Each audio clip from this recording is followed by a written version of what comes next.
my talk for today, addressing the more philosophic idea why people prefer to see lies than see the truth.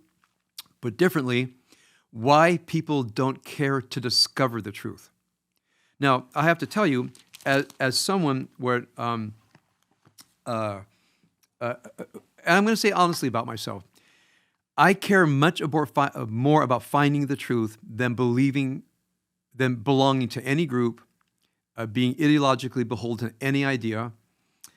Because I seek the truth, I think I've been disinvited from many different committees and associations because I start asking questions when people give some kind of ideological point of view. I say, well, hold on a second. A, it's not factual, and B, the facts don't add up to a coherent theory. Well, in many ways, ideologies are based on the idea that people don't want to look at the facts, and whatever facts they look at are cherry-picked facts, not all the facts we have available, and to create theories that are not based on the facts, but based on what people want us to believe. Now, this is for me very disturbing. I'm so disturbed that it probably bespeaks my naivety more than anything. I really wish people would just tell the truth. Now, even the bare truth by itself can take us in a few different policy dimensions. For example, we can list the things that are true and still ask our question, well, what should we do? This being true, what ought we do? There are many options of what we do after we establish what is true. But here's what happens with people. First, they decide what they want us to do. Then they either massage the facts or actually lie, just create things up, create false theories because they want us to arrive at a point of view, at a policy, at a way of thinking or being to align with what the person wants us to do. I want you to think about this.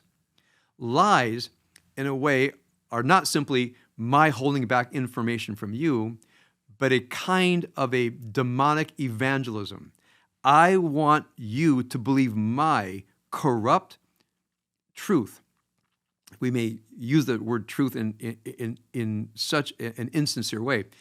I want you to believe the false thing that I believe, as opposed to my presenting everything that I know so that we can discuss the truth of the matter. Now, I see this from interpersonal relationships all the way out to politics and things going on in our society and world politics today. In the personal relationship perspective, I don't want to belabor this too much, you know my opposition to the idea that when people have a feeling, the feeling creates a narrative.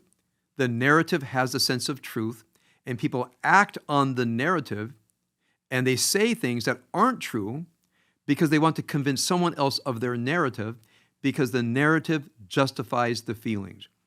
So one of the most important things we can know, I know I and Rabbi Manning say it over and over again, but one reason we say it over and over again, because it is one of the most essential things a person needs to know to live a life of truth and to live a life of well-being.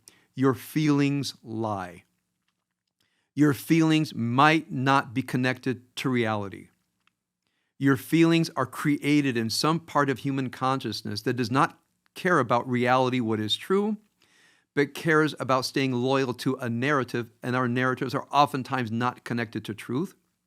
Then we try to convince other people of our narrative, and some of the biggest fights I've seen in families were one narrative against another. So sometimes when I counsel people, I'll listen very carefully, and I realize one person is pushing a narrative. And the narrative typically means something like, as you can predict, I'm okay, you're not. I have a way of seeing the world. Here's the way that I see it. What comes to mind, I'm sorry to say this, but I keep going back to such painful things that I've witnessed, and I'm sorry that I'm going to gender this, but it's the way that has been gendered out in front of me. A man sees a woman as not being frugal enough. She sees him as being controlling. And then when they bring it to me, the man, and again, I have to say I have a negative opinion of the several men I've seen here, they have a narrative. They have a narrative that my wife doesn't care about the future, doesn't care about frugality, doesn't care about saving. I, on the other hand, the master of finances, the only person in this room that cares about our financial security, call her into account for being a spendthrift. And I think to myself, I'm listening to this. That's kind of mean-spirited. You shouldn't talk about someone you love like that. There's a whole other way to talk about this, and it's not to walk in the room with a set of accusations against this other person. So I actually feel hurt again, I'd say 9 out of 10 cases, it's the woman sitting in front of me. And I say, well, it sounds like you're saying I'm okay, she's not okay. This is my new intervention. She says, no, I'm not saying that. I'm not saying she's not okay. I'm just saying, and then what they're saying is, I'm okay, she's not okay. And so I hear this and I say, well, and I try to bring out, people have different attitudes toward money. And they really are philosophic attitudes toward money. One person is save until we're old. And one person says, use it enough now that so we can enjoy our times while we are alive and while we're healthy. Now, you might say there's a balance between them. One says we have to save for old age. That sounds right. The other person says we should spend it while we have it. We don't know when or how our lives are going to end. That sounds okay too. So there's a way to compromise and talk. But that would mean to honestly talk about what's our income, what are our expenses, what are we saving, how much can we budget for vacation. There's so many things you can talk about, but you can't talk about it when one person comes in and says, I have a narrative, I have a point of view. My narrative, my point of view is based in what I feel, and oftentimes what people's feelings are based in. I'll just say 3 things now. Fear. I'm afraid we're going to run out of money, so you're scaring me, so because I'm afraid. Resentment. You have things that you love to do, I don't. I'm kind of a chronically depressed person. I don't even know how to use my money to make myself happy. You do, so I don't want you to be happy either. It sounds ridiculous. I've actually seen it with my own eyes. People don't like it that other people know how to have fun. You might not recognize it. It's actually real. And sometimes it's just control, meaning person says, I have to decide whatever you do. And it really disturbs me because that's not my marriage. That's not how we raise our children. I don't know if I know anybody like that, but I remember one case, I'll probably brought this up many times, where a woman wanted to go to a women's retreat. And the husband says, well, if you want those kind of stupid things, go ahead. I went, whoa, excuse me. I said, there's a narrative there. Like, let's back up. Can we say this in a more judicious, descriptive way? Well, I don't know why she wants to do those things. I said, okay, ask. What do you mean? I said, well, you don't know why your wife wants to go to women's retreats. Just ask her. Honey, why do you go on a women's retreat? Because I like it. I like the vibe. I like the feel. I like the singing. I like the dancing. I like the whole thing. It turns out she also likes being away from him, but we didn't factor that into the conversation. I think he may have detected the last one. And so as I tried to help facilitate the discussion, I realized he understands why. He just doesn't like it. But because he doesn't like her choices, he fills the narrative with, your choices are stupid, my choices are judicious, and therefore every time we talk about anything, I will make sure to fuel the discussion with my narrative. Now, not only is this a path of truth, not only is this not a true person, it's actually demeaning, destructive, insulting person, because the way that he sees the world had to be perpetuated. Every discussion from this person's perspective was a way to perpetuate the world. So this idea that we worship the mask, we worship that which hides the truth, we live by what hides the truth, is one of the most destructive things in day-to-day interpersonal relationships. And by the way, my job here is not to take a side. My job is to help people talk in a more civil way. Don't front load the conversation with your destructive and my insulting opinions. Let's just try to talk about this in an even-handed way. Now, why do people fight discussing things in a factual, even-handed way? Because they will lose the argument, which they ought to lose. If a person cannot be rational, factual, and have good theories based on facts, and they're held to account, they will righteously lose the debate, because their debate is based on lies and false images in their own heads. And that's one reason people fight so tenaciously to keep their world of lies intact, because people much prefer to get their way than to be people of truth. And that's my main teaching for today. You might say the world divides into, there's a lot of gray, but the world divides into, at some point, 2 kinds of people. The Kabbalah calls it Olama de Shikara, the world of lies. Sheker is lie. Olam is world, Aramaic, olama deshikara, the world of lies. Many people prefer the world of lies. In general, the world of lies is rooted in feelings that propel narratives and are not interested in discovering facts, finding truth.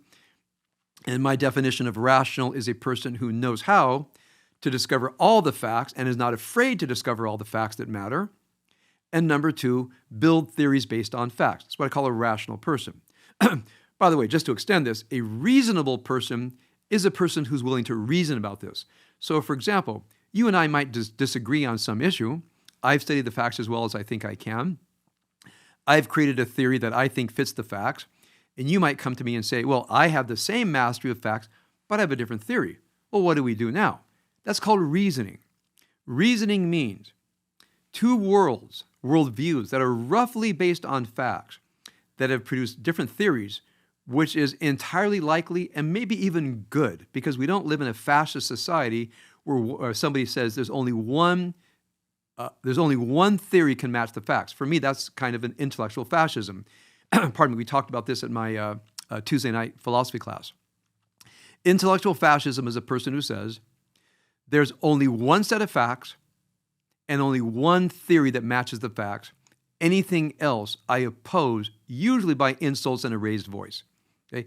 That's how you know you're probably dealing with an intellectual fascist. They won't look at contrary facts, and they won't look at other theories that are based on an accepted set of facts. What does a reasonable person do? A reasonable person says, that's your theory based on those facts. Can you explain how you got there?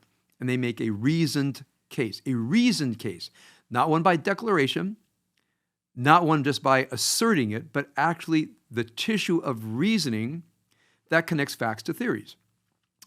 And then a reasoning person would say, and now I'd like to hear how you take facts, which we hopefully agree on, how you reason to your theory, your conclusion, and how we reason together.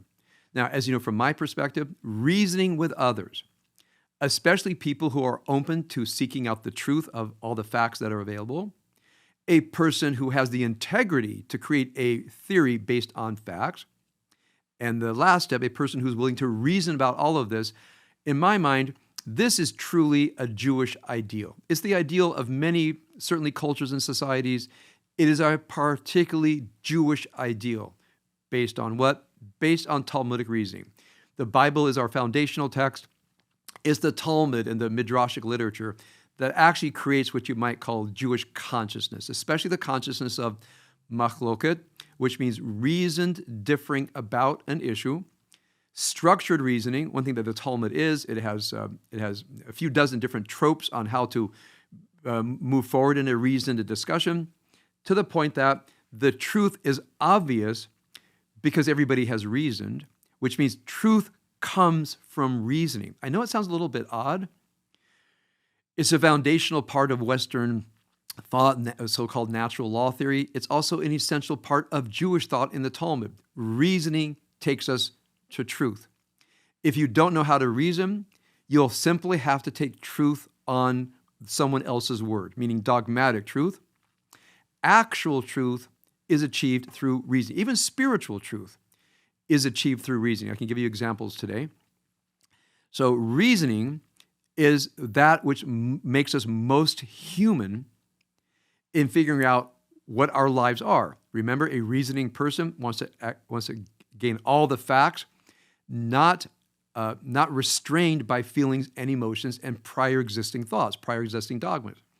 The ideal human being, from my perspective, which is a thoroughly Talmudic and Jewish perspective, the ideal human being says, I will encounter all the facts, even if the facts make me uncomfortable. Facts about myself. Especially facts about myself. Facts about myself meaning a person says, you said this. You did that. Sometimes a person will say something right in front of me, and I will say, you just said the following. They say, well, that's not what I meant. I say, but would you agree you said it? And that's very common, that people say something, but they mean something else. That's called irony, but I don't think this person was being ironic. I said, okay, so what did you mean? And would you prefer to retract what you said and say what you mean? which is always a good idea in conversations that count. And people sometimes retreat behind what they said. They said, that's actually not what I meant.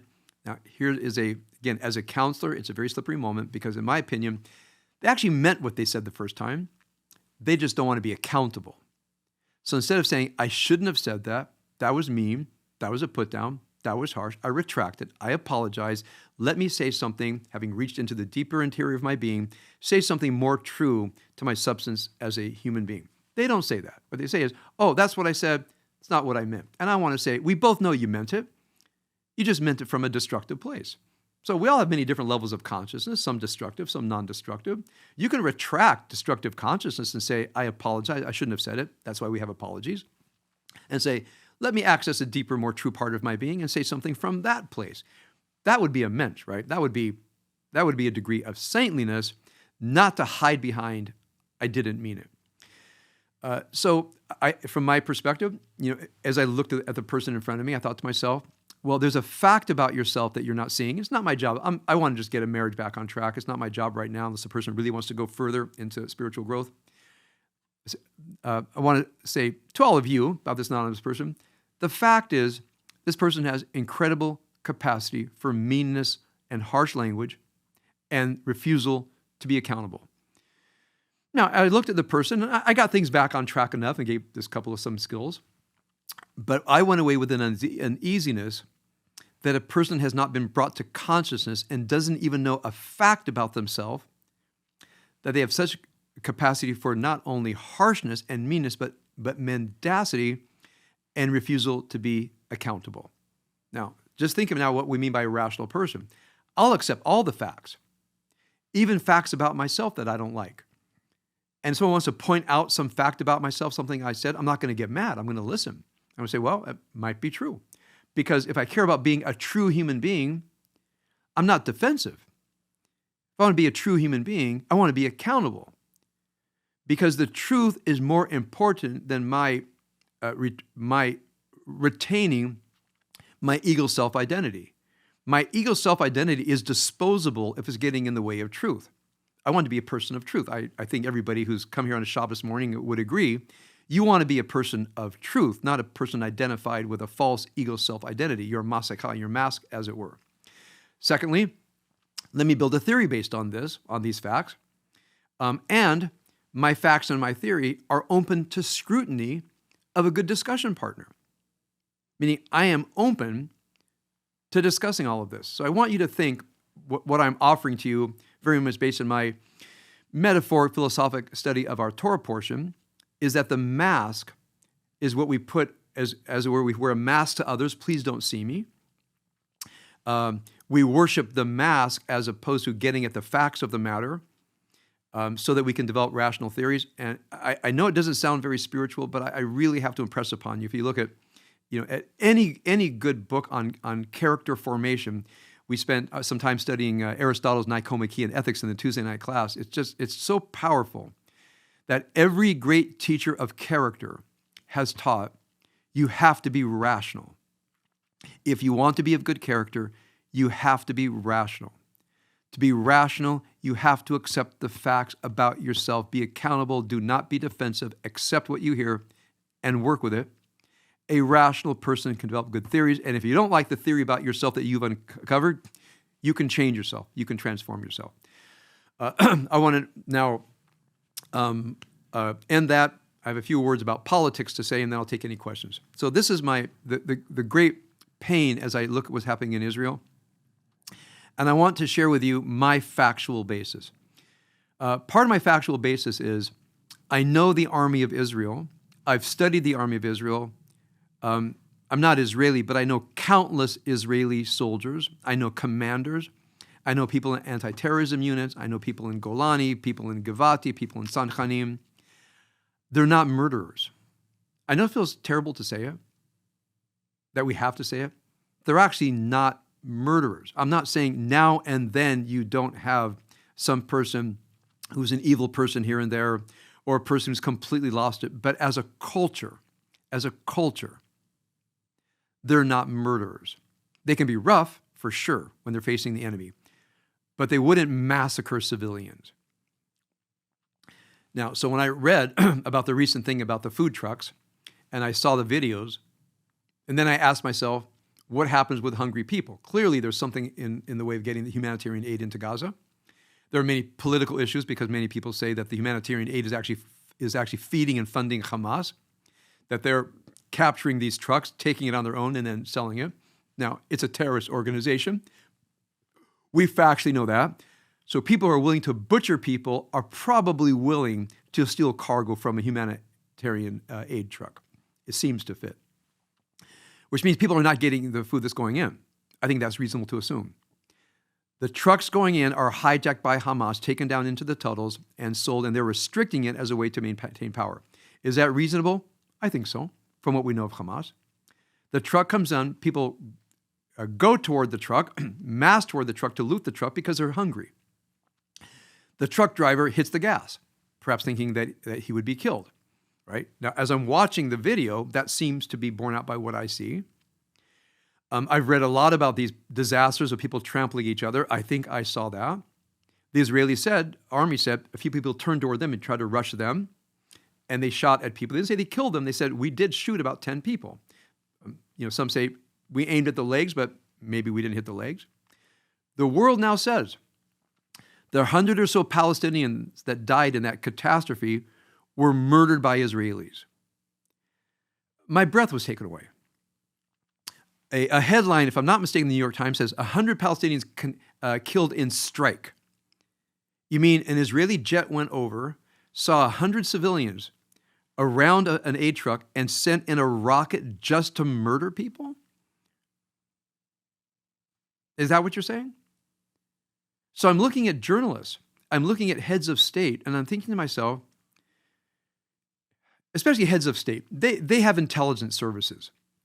They know what our intelligence services, even though President Biden, I'm very disappointed. I mean, I tend to like Biden. I know there's an election coming up. I know he doesn't want his Arab American voters to stay at home. So I think I hope I'm right. He has to say things that he doesn't truly believe. I think if he said what he truly believed, he'd probably lose the left wing of the Democratic Party. And remember, and I'm not faulting him that he wants to get elected, and people have to appease their political base. And I'm sure Republicans have to appease their political base, and Democrats have to believe their political base. I wish it weren't true. I know it's true. But the United States was the one who stopped the Security Council from condemning Israel as being responsible for the death of those Palestinians. Now, in a way, our nation is the last, as it were, the last good person standing. But I know that other countries have their intelligence services. We share intelligence with them, and we can say to them, that's not what happened. Israel did not murder those people. There might have been a few killed because they rushed some Israeli soldiers. If they got close, they would beat and knife those soldiers to death if they didn't have guns. That it was a disaster based on, in my opinion, I could be wrong, I'm willing to reason about it, Hamas is hijacking these humanitarian convoys. But instead of talking to one's intelligence service and say what actually happened there, well, it was a food riot. The truck drivers bolted. The people trampled each other. Israeli soldiers protected themselves. Now a person has a choice to make. Do they say that? From our evidence, this is a catastrophe, yet again fueled by this terrorist organization, Hamas, who not only attacked Israel completely unprovoked while peace was in the air, massacred 1,000 people, in addition to the brutal tyranny with which they've run Gaza, the brutal tyranny that will reassert itself if they survive this war, and the brutal tyranny that, in my mind, is one of the principal causes of the food riot that we saw in the past couple of days. Try to imagine a world leader saying that. Well, many world leaders would suffer terribly from parts of their population that have a stake in seeing Israel at fault. That they have to see Israel at fault for many, many different reasons. Now, all the reasons in the world, for me, add up to great tragedy. I really get it. When people think about their political future, when people think about oil, when thinking about appeasing elements of their nation in order to stay in power, they don't then say to themselves, yeah, but what about Israel? What about the Jews? Nobody cares about Israel and the Jews more than they care about their own self-interest. That's something that's very clear to me. It makes me very sad. To tell you the truth, it makes me want to go to Israel. do whatever I can to help strengthen the state of Israel and the Jewish people in Israel, which is exactly what we're doing. So we said, why are you moving to Israel? This is one reason. Israelis feel kind of alone. I share with you, when Meirav and I are there, one thing we constantly heard from Israelis was, thank you so much for coming.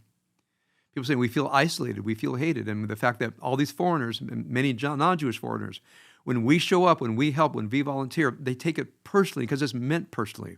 It's a personal act on our part to show support for the state of Israel. We're really glad we can do it. 3 of our 4 children live there. Our lives have worked out this way. We can keep our thing going from Israel.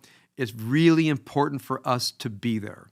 It's really important for us to be there and show our support with our physical presence. That's one of our driving motivators for us to make Aliyah in June, especially that we can keep our thing going here. And of course, our children live there. All these things together make this. So I don't know what to do other than go there and try to help and speak to you. If anybody speaks to you about anything going on, you can say, what are the facts? They jump with, Israel killed all those civilians. Oh, okay. Well, what are your facts? How do you know this to be true? Well, I read it in the news. I read it in CNN. Okay, got it. They got their facts from somewhere. Can we look at that video? And what you realize is nobody has an interest in publishing facts. No one has an interest in studying facts. They want to have a theory. I'm not exactly sure what the attachment is to this hatred of Israel and hatred of Jews is. I don't quite understand it. I mean, I understand it historically. I don't understand truly the inner life payoff of hating Jews. I don't get it. The inner life payoff of hating Israel. But it's true. It's there. And so what can we do? The best thing we can do when someone says something is, what are your facts? Can you share with me all the facts that you have that we can share together? Number one. And number two, may I share with you the facts that I've uncovered? They're not my opinions, they're my facts that I've uncovered. Let us compare our factual basis. Start there. Let's compare facts as much as possible. And here's what you'll find. Most people think in metaphors and slogans and not in facts. And then our job is, when a person says, outdoor prison, remember that back in October, November, I spent how much time demolishing that silly metaphor?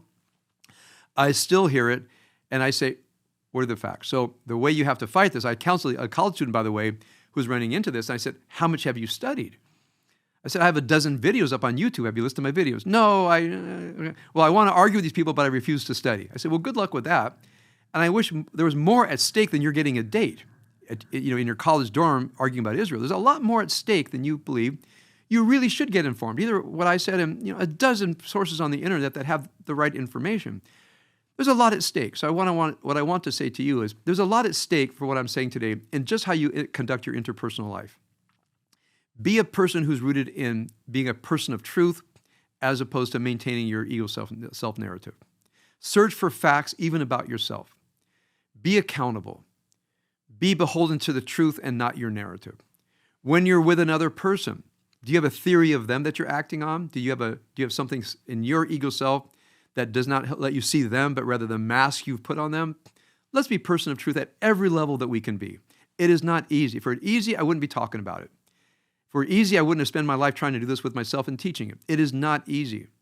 To be a person of truth is not easy, but it only creates the good.